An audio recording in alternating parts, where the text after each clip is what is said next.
कुछ लिखा हुआ हाँ हीरो, ढेर सारा हीरो ना चमकता, हीरा कर देते हैं,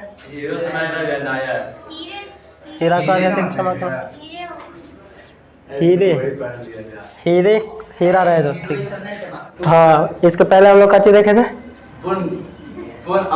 क्रांति कोण और पूर्ण आंतरिक परिवर्तन। ठीक है, पूर्ण आंतरिक परिवर्तन के कारण कच्ची जो घटना होता है, पहला रेगिस्तान में मरीचिकाओं का चमकना, इसको बोला जाता है धोखा, आंखों का धोखा। हाँ धोखेबाजी होता है इसमें। ठीक है, देखना ध्यान से। पूर्ण आंतरिक परिवर्तन के कारण होता पूर्ण आंतरिक परिवर्तन है, पूर्ण आंतरिक परिवर्तन इसके पहले बता दिया है, क्लियर हुआ? चलो ठीक है। अब यहाँ पे देखना है काची होता धोखा। जैसे रात में देखा, रात के समय में देखा होगा भूत दिखता नहीं, लेकिन जैसे ही उसके पास पहुंच जाते हैं तो वो गायब हो जाता है। रास्ता में लगता है कोई खड़ा है, कोई आदमी खड़ा है सफेद पहन के, नहीं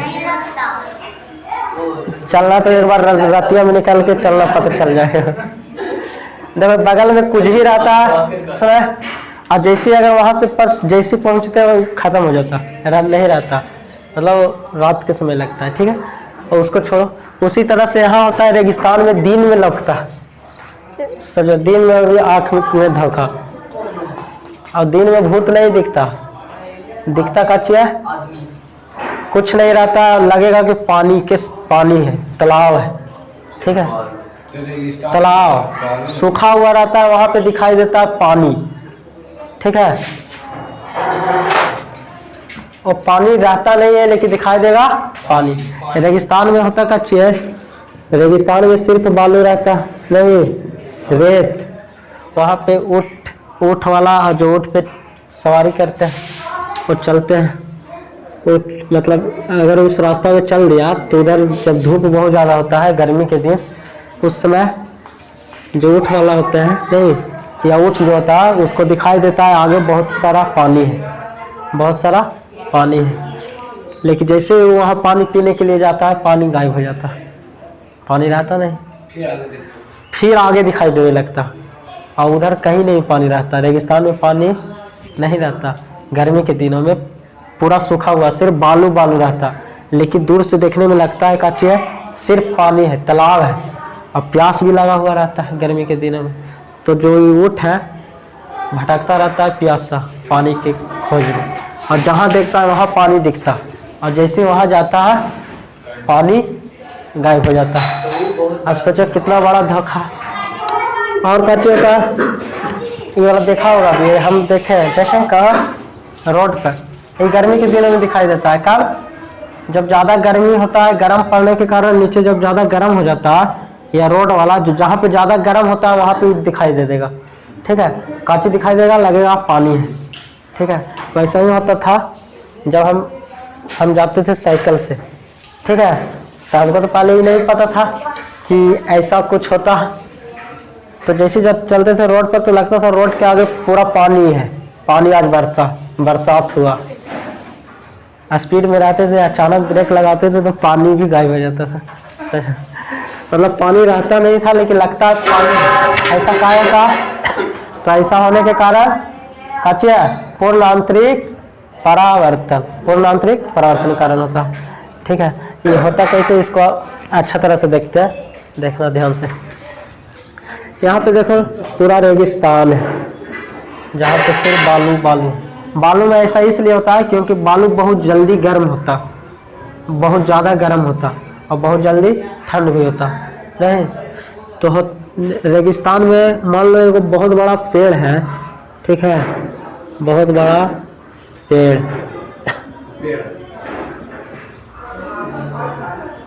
ठीक है। अब सुनो,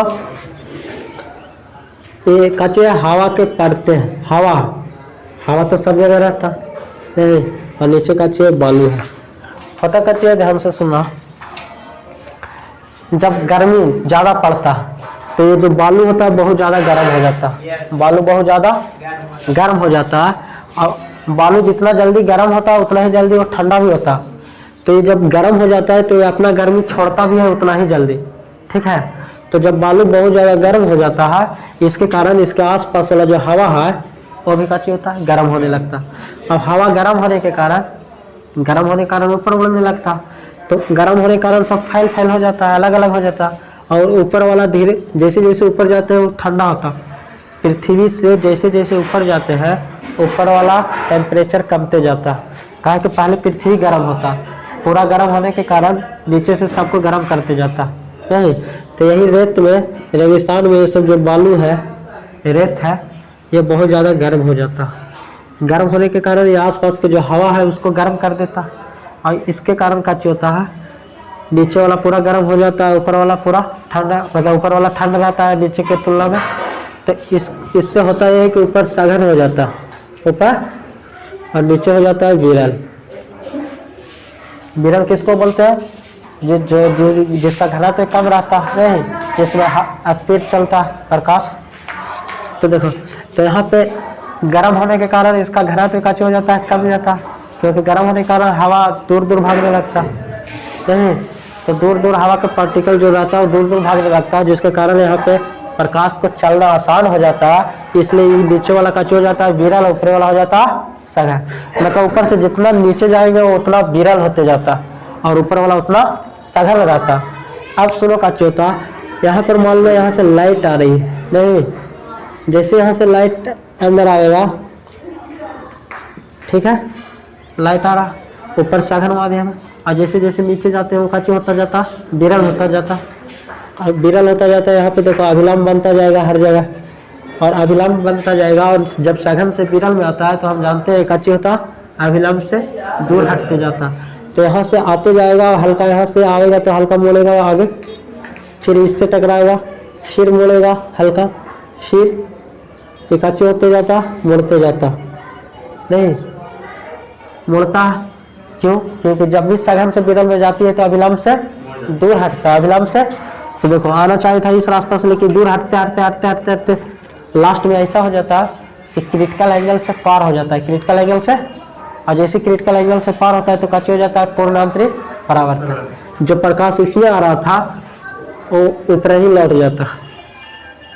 कहाँ चला जाता है, ऊपर। क्यों चला जाता है, पूर्णांतरिक परावर्तन के कारण। पूर्णांतरिक परावर्तन क्यों होता है, पूर्णांतरिक परावर्तन होता है जब क्रिटिकल एंगल से ज़्यादा हो जाता है आपतन कोण के बाद, तो वह उसी माध्यम में क्या हो जाता है, लौट जाता है, नहीं। तो देखो ये मुड़ते मुड़ते मुड़ते मुड़ते जहाँ पर क्रिटिकल एंगल से ज़्यादा होता है तो वहीं पे क्या हो जाता, लौट जाता है ऊपर, क्या हो जाता, लौट जाता। और यहाँ पे हम लोग रहते हैं, यहाँ पे मानो एक आदमी खड़ा। अब इसको क्या दिखाई देगा बोलो तो, इसको यहाँ पे दिखाई देगा, नहीं, क्योंकि लाइट है जो यहाँ से आ रही है तो नीचे हो जाएगा, मतलब इसका प्रतिबिंब नीचे बन जाएगा यहाँ पे, क्योंकि इसको लगेगा कि यहाँ से आ रहा, नहीं, क्योंकि किरण जो यहाँ से आ रहा था पेड़ से, तो यहाँ से जो किरण जा रहा, यहाँ से पूर्णांतरिक परावर्तन के कारण ही ऊपर लौट गया। जैसे ही ऊपर लौटा, ऊपर लौट के इसके आँख पर पहुँच गया, नहीं, यहाँ पे पहुँच गया। तो देखो ये किरण तो सीधा में दिखाई देता, नहीं, तो इसको दिखाई देगा कहाँ से, यहाँ से आते हुए। मतलब ये हुआ कि इसका प्रतिबिंब नीचे बन जाएगा, नीचे बनेगा। अब ऐसा कब होता है बताओ तो, प्रतिबिंब अगर कोई पेड़ का प्रतिबिंब अगर नीचे बन रहा है, नीचे दिखाई दे रहा, तो हमको नहीं लगेगा कि वहाँ पानी है, क्योंकि पानी के किनारे, अगर तालाब के किनारे कोई पेड़ रहता तो हमको तालाब में भी उसका प्रतिबिंब दिखाई देता। तालाब में दिखाई देता है कि नहीं, तो यहाँ पे नीचे दिखाई देता। तो इस यहाँ से जो देख रहा उसको तो लगेगा कि नीचे दिखाई दे रहा, इसका मतलब यहाँ पे क्या चीज है, पानी, और पानी की तरह चमकता भी, और सारा ऊपर वाला प्रतिबिंब नीचे बन जाता। ऊपर वाला जो बादल है वो नीचे दिखाई देता, तो सारा कुछ ऐसा लगता है कि नीचे है, और वो सब किस में होता, पानी में होता, नहीं, पानी में अगर देखते हैं तो ऊपर वाला सारा नीचे दिखाई देता। तो इसीलिए ये देखने वाले को लगता है कि यहाँ पे आसपास में क्या है, तालाब है, आसपास में तालाब है, जिसके कारण ये है इसका प्रतिबिंब नीचे दिखाई दे रहा। अगर क्षय नहीं होता तो ऊपर वाला बादल नीचे दिखाई देता। हाँ, एयर जो भी ऊपर का चीज है उसका प्रतिबिंब कहाँ दिखाई देता, नीचे दिखाई देता। इसलिए हम लोग को लगता है कि वहाँ पे पानी है, कच्चे है पानी। लेकिन जैसे यहाँ पे आता है तो इसका क्रिटिकल एंगल वाला कहानी खत्म हो जाता है, मतलब फिर पानी खत्म हो जाता। ठीक है, मतलब पानी रहता नहीं है लेकिन हम लोग को लगता है पानी है। क्यों ऐसा लगता है? पूर्ण आंतरिक परावर्तन के कारण। नहीं, इसको क्या बोलेगा? बोलेंगे कि गर्मियों के दिनों में रेत बहुत ज़्यादा गर्म होने के कारण इसके आसपास वाले जो एयर होता है वो गर्म हो जाता है, जिसके कारण यहाँ पे विरल हो जाता और ऊपर का हो जाता सघन। तो जब प्रकाश की किरणें आसपास के किसी पेड़ या और भी कोई चीज़ से आती है तो जब सघन से विरल जाती है तो अभिलंब से दूर हटती जाती है। और इस तरह से जब क्रिटिकल एंगल, जब आपतन कोण के मान क्रिटिकल एंगल से ज़्यादा हो जाता है तो इसका पूर्ण आंतरिक परावर्तन हो जाता है, जिसके कारण इसका प्रतिबिंब हमको नीचे दिखाई देता है, जिससे हमको आभास होता है, ऐसा लगता है कि वहाँ पे कच्ची है पानी, कच्ची है पानी। ठीक है, मतलब भ्रम होता। हीरा इतना ज़्यादा कैसे चमकता? तो इसका भी कारण है पूर्ण आंतरिक परावर्तन। हीरा को अत्यधिक चमकने के कारण कच्ची है पूर्ण आंतरिक परावर्तन। ध्यान से देखना, हीरा में कच्चे होता हीरा नहीं, हीरा का बनावट देखो इस टाइप का रहता उसका शेप भी इस तरह से बनावल जाता है। हीरा को इस तरह से डिजाइन किया जाता है कि उसमें पूर्ण आंतरिक परावर्तन हो जाए। ठीक है, हीरा को डिजाइन इस तरह से किया जाता है कि उसमें पूर्ण आंतरिक परावर्तन हो जाए। तो इसमें होता कच्चे है, हीरा का जो अपवर्तनांक होता, हीरा का अपवर्तनांक कितना होता? अपवर्तनांक होता है 2.42 होता है। और इसका जो क्रिटिकल एंगल होता है सी, वो लगभग 24 डिग्री होता। मतलब हीरा का जो अपवर्तनांक 2.42 होता है वो सबसे ज़्यादा होता। और इसी के कारण अगर जिसका अपवर्तनांक जितना ज़्यादा होता है उसका क्रिटिकल एंगल उतना कम होता। ठीक है, तो हीरा का अपवर्तनांक बहुत ज़्यादा होने के कारण इसका क्रिटिकल एंगल बहुत कम होता। इसका मतलब बहुत कम एंगल पर ही इसका पूर्ण आंतरिक परावर्तन हो जाएगा।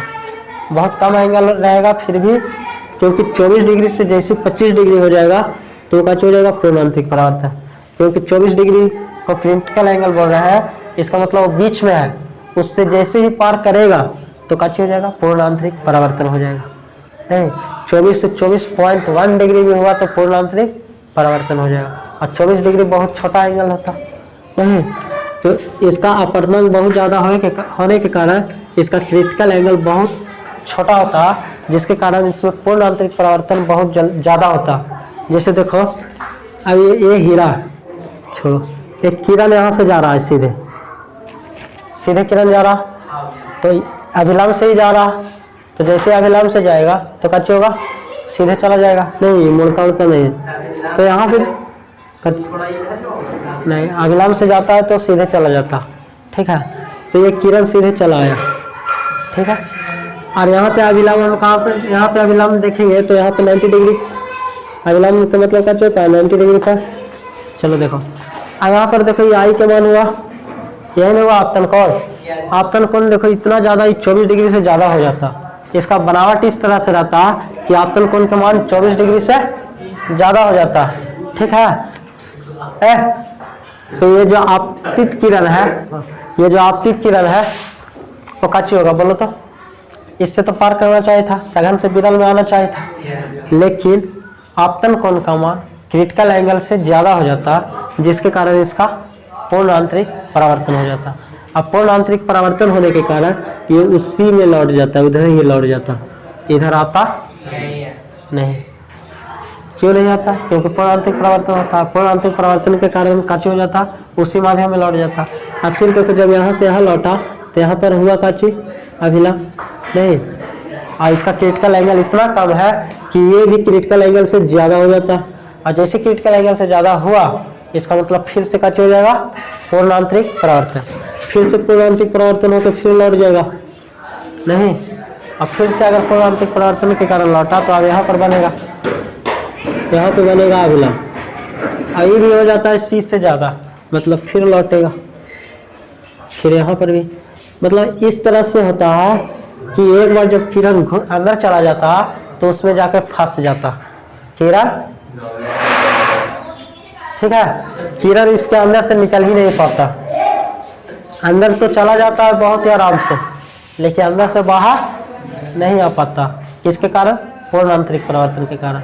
आता है तो बहुत कम, थोड़ा थोड़ा बाहर निकलता है, मतलब इतना सारा किरण तो बहुत सारा अंदर जा रहा होगा, बहुत सारा में बहुत सारा अंदर ही फसल रहता, अंदर ही घूरते रहता है। पूर्ण आंतरिक परावर्तन के कारण किरण अंदर ही घूरते रहता और थोड़ा थोड़ा बाहर निकलते रहता, इसके कारण हमेशा चमकते रहता। रात के टाइम में भी हीरा चमकते रहता। क्यों? क्योंकि हीरा के अंदर पहले से जो फंस गया है जाके किरण, वो अंदर में ही है, बाहर निकल नहीं पा रहा, और वहां से थोड़ा थोड़ा निकलता है, इधर से टकराते टकराते थोड़ा थोड़ा बाहर निकल पाता है, जिसका क्रिटिकल एंगल से कम होता, आपतन कोण का मान नहीं, तो वही थोड़ा थोड़ा चमकते दिखाई देता। तो हीरा के चमकने का सबसे बड़ा रीजन क्या होता है? पूर्ण आंतरिक परावर्तन।